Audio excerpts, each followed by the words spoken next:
Hello and welcome to another video. This is getting a podium in a league with no brake pedal. So this is what actually happened to my pedals. Now these were my old pedals that I was using for the race.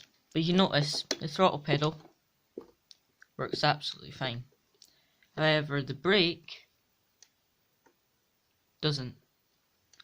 You notice that there's a bottom and a top section of the pedal. So that bottom part is snapped from the top, which is why when I push the top, nothing's happening at the bottom. So the electronics are actually working okay. It's just the plastic is snapped at the front, so I couldn't actually use the brake pedal. I used this 458 rim, and I used this X button as my brake. So I was basically using my right hand here to turn and shift up. But then my left hand was used to hold the wheel, brake, and shift down. So I was basically shifting with my middle finger, braking with my thumb, and then whatever I had left of my hand, I was using to steer.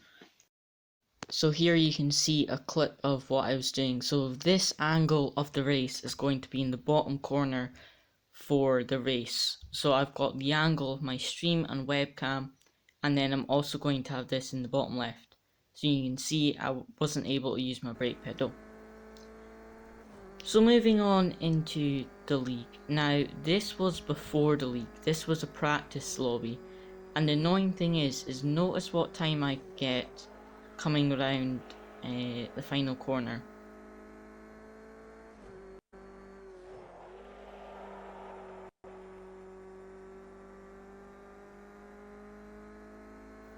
I crossed the line with a 119.946. Now, when we move on to qualifying in the league, so this is the actual league qualifying. So this is my first flying lap.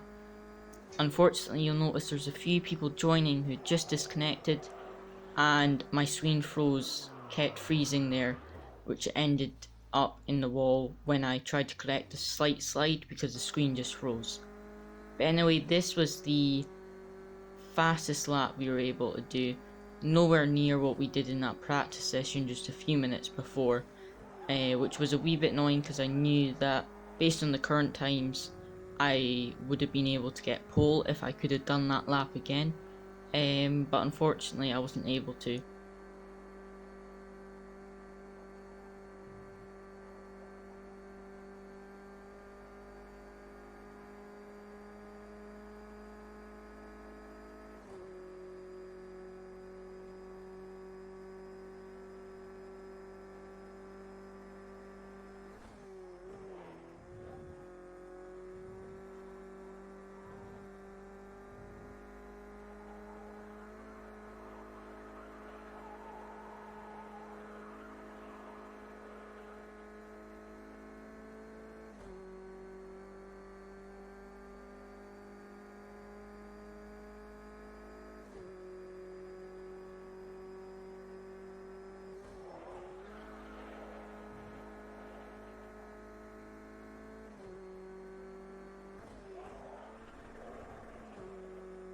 Now here we are about to cross our line.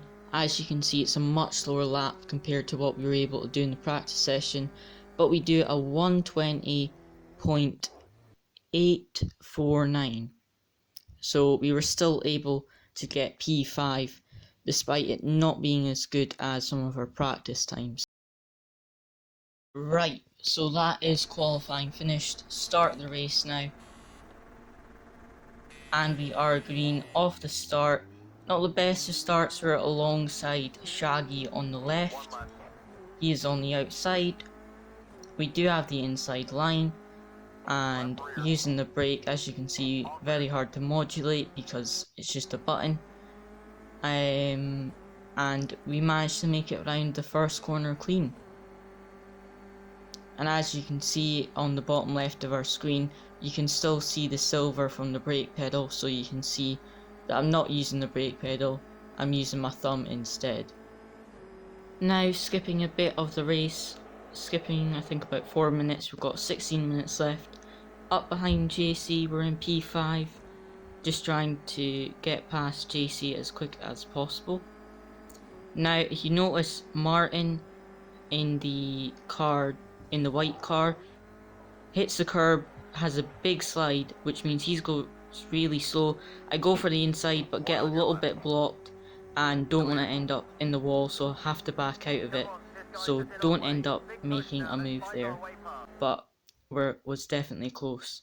Anyway, skipping a little bit more into the race, here we are with Martin just in front of us in the white car, trying to get past here.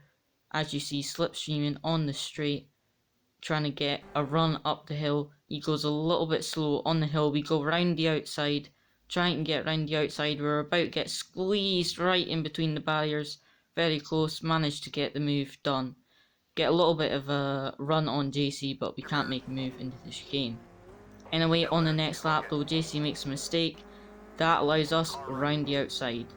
Although, notice the rear view mirror here.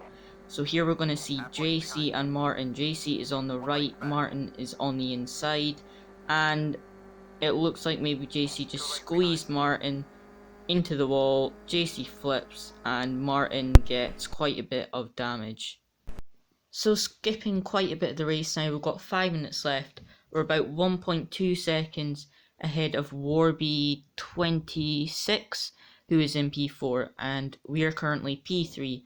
Now, the two drivers in front of us that we're alongside now, they are a lap down, so we're overlapping them just now. But we have a little bit of trouble coming into this corner. We're on the inside line, so we're losing time to Warby behind us. But you got to remember that these three, even though they're a lap down, they are battling for positions. And as you saw, the back marker coming back onto the track there, he seemed to lag a little bit, which is why I didn't actually give him a lot of room, because I thought he was behind me and then he appeared beside me. Anyway, now Warby in the silver car behind us is right behind us and has closed the gap, and we're getting held up a little bit. Now you notice Warby on the inside trying to make a move, and I'm just thinking I don't want to lose my podium because of a back marker, so I'm just going to yeet it round the outside onto the curb using all the track. We're 3 wide, back marker in the middle, Warby is on the right, trying to see what he can do here. We're going to be late on the brakes, keep P3, and are able to stay in P3. And that was pretty much all the excitement of the race. We were able to hold on to P3. We finished P3, which unfortunately did mean we lost our 3 poles and 3 win streak that we were on. And this was round 4. Thankfully, we're still leading the championship, so still a good result to get some points. And also, I had to do the same thing in GT3. And in GT3, I finished P4, which also meant that I lost the 3 win and 3 poles streak that I was on in the GT3 championship as well. But we do manage to hold on to the lead of both championships, so really happy with that. Hope you enjoyed. It was a bit of a different video, so hope you enjoyed it.